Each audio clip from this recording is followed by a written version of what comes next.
Hoje o Repórter PUC vai falar de tecnologia. Você sabe o que são drones? Já ouviu falar desses robôs voadores que estão cada vez mais na moda aqui no Brasil e em todo o mundo? Esse é o nosso assunto de hoje, 11 de setembro. Está no ar mais uma edição do Espaço PUC, o programa que leva até você tudo o que acontece na universidade.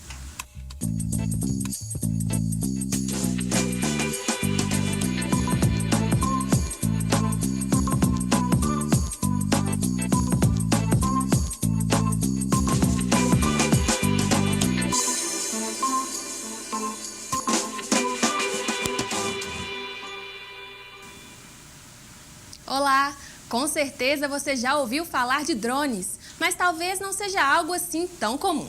São robôs voadores não tripulados, também conhecidos como helicópteros minúsculos, e eles têm inúmeras utilidades. Hoje em dia, há empresas utilizando drones até para entregar um pãozinho ou uma pizza. Parece inacreditável, não é mesmo?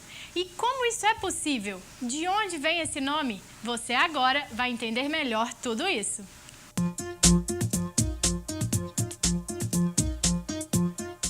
Você sabe o que é um drone?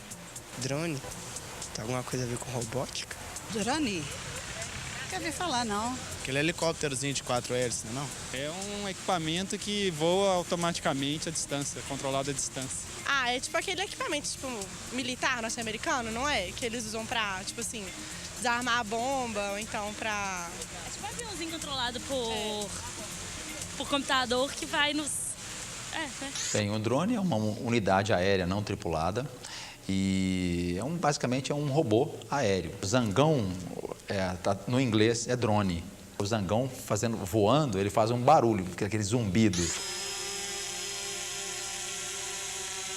Então, o drone veio daí. E uma das finalidades do drone é essa, fazer imagens aéreas. A câmera está aí, voando. E o André, que está aqui do meu lado, está controlando um minúsculo helicóptero com esse gigante controle remoto. Fazer fotos e vídeos com drones virou um negócio. O alcance do rádio dele é em torno de 3 km, mas a gente só voa ao alcance visual. A gente não passa disso e não passa de 100 metros de altitude. Joaquim e André são sócios em uma empresa que faz aluguel de drones. Normalmente, a gente usa o drone para fazer acompanhamento de obras grandes, de grandes empreendimentos, de saneamento, estrada, mas ele pode ser usado também para agricultura, para propaganda, para publicidade.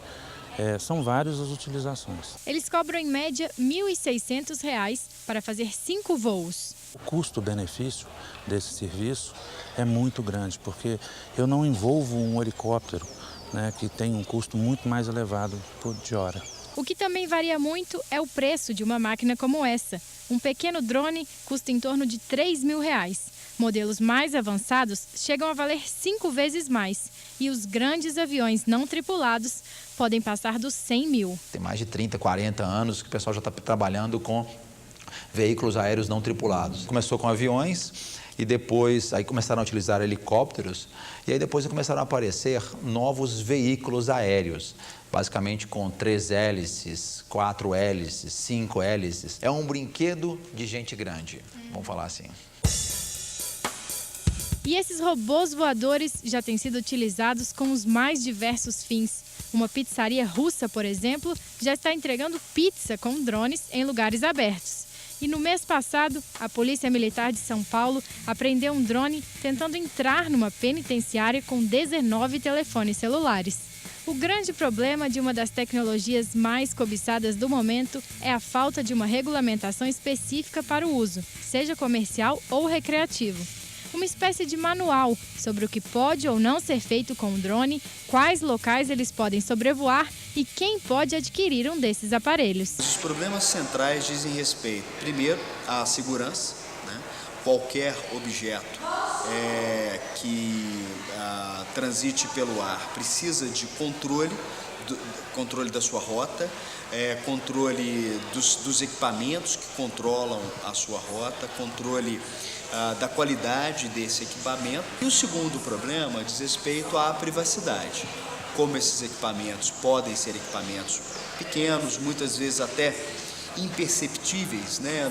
Num momento cotidiano, pode ser até que eles captem imagens sem que estejam sendo percebidos. Mas não é ainda uma discussão que esteja em estágio avançado no âmbito do Poder Legislativo.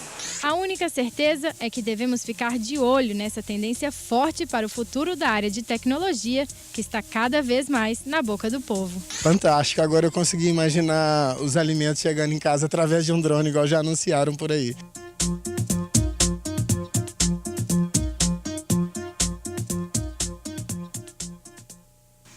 Sem dúvida, os drones estão invadindo o nosso dia a dia e são uma promessa para o futuro, não é mesmo, Gabriela?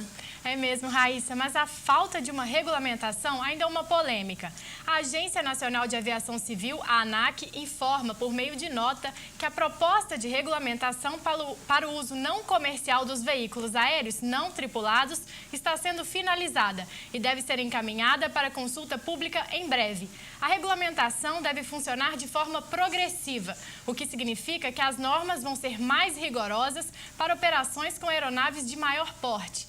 Para isso, elas vão ser classificadas conforme algumas características, como peso, tamanho e altitude.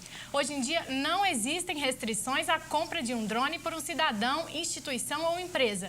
Por enquanto, a utilização de drones depende da emissão do certificado de autorização de voo experimental. Para falar sobre esse assunto e sobre o mercado dos drones, que está crescendo a cada dia, convidamos para o estúdio de hoje Júlio César Esteves, professor de Direito da PUC Minas, e Joaquim Baeta, gestor de negócios da empresa Drone Imagens Aéreas, que você viu na reportagem. Muito obrigada pela presença aqui no Repórter PUC de hoje. Professor, a gente viu na reportagem que a questão da privacidade e segurança, assim, já existem na legislação. Mas qual a importância de ter uma legislação específica para os drones no âmbito do Poder Legislativo? É comum a gente ouvir, Gabriela, que o direito anda atrás dos fatos, né? Ele não se antecipa aos fatos, as coisas vão acontecendo, surgem novas realidades e o direito, então, passa a se ocupar das relações que surgem dessas novidades, por exemplo, como essa novidade tecnológica e os usos que se podem fazer delas. Eu acho que a questão mais importante realmente é a de segurança, é aquela relacionada com o uso do espaço aéreo, porque a tendência é multiplicar esse uso e daqui a pouco nós já podemos falar de um engarrafamento no espaço aéreo, né? Então, assim como as vias públicas, assim como o espaço público terrestre depende de normas, e normas que vão se tornando mais severas. Até outro dia a gente não tinha tantas restrições, por exemplo, de estacionamento, né? Faixa azul, mas com a multiplicação do número de carros, de veículos em geral, você passa a ter o direito se ocupando desses novos fatos, dessa nova realidade. Mas essa regulamentação deveria ser mais urgente? Eu penso que o direito não tem que ser urgente, o direito tem que esperar o amadurecimento das relações. Você veja, vendo ali o filme com o Joaquim, o colega dele, eu vejo, é possível que daqui a pouco a gente precise de uma legislação regulamentando a profissão, porque a rigor surge realmente um campo novo de atuação profissional, não é? E essa certamente ainda não é uma profissão regulamentada de piloto, de drone, enfim. Então eu acho que, diferentemente do que ocorre nas ações governamentais, propriamente do Poder Executivo, fala-se muito da morosidade do Legislativo, eu acho que o direito tem que ser amadurecido, ele precisa ser fartamente discutido e realmente ter-se uma visão completa dos fatos para que a regulação seja o mais adequada. Agora, uma vez que o uso se torna muito frequente, uma vez que já se faz uso comercial, uma vez que já se tem desdobramentos de ofensas de direitos individuais, então, sim, isso tudo sinaliza para a necessidade de uma legislação. E me parece que é nesse sentido que a ANAC já propõe alguma coisa. Falando de mercado, então, Joaquim, quanto tempo você trabalha com os drones? A gente já está no mercado há 2 anos. E vem crescendo, o mercado vem crescendo diariamente.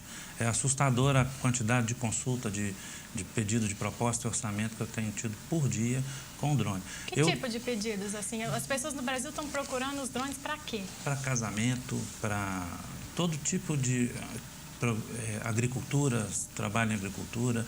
trabalho de monitoramento ambiental. Agora tem algumas legislações do meio ambiente que são necessários fazer algum levantamento. A gente tem tido muita proposta de trabalho nesse campo. Bom, assim, em questão de casamento, que o senhor falou, a pessoa pode, assim, ter medo dos drones, vamos dizer assim?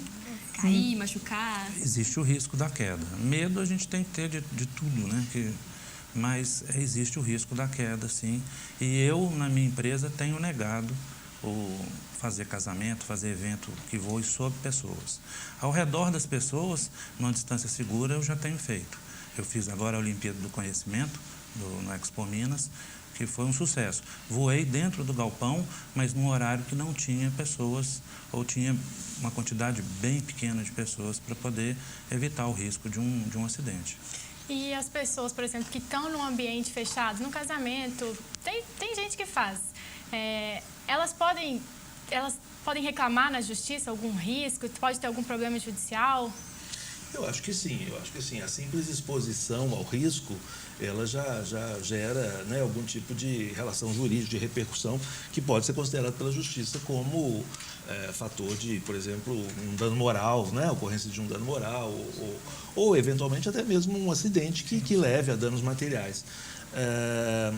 Na proposta da ANAC, acho que vamos falar sobre isso, há uma das propostas é de, em ambientes confinados, voo sobre pessoas, que haja expressa autorização das pessoas que estão ali, né?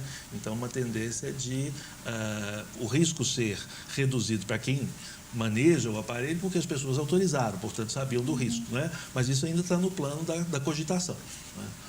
Essa questão de segurança, Joaquim, o senhor já recebeu uma proposta de investigar alguém, né, fazer alguma coisa que vai contra a sua ética, por exemplo? Não, de investigação não, isso aí eu não faço. O meu trabalho é estritamente para fazer fotografia e vídeo de empresas, vídeos institucionais, fotografias de marketing e propaganda, de levantamento de empresas, né, de acompanhamento de obras.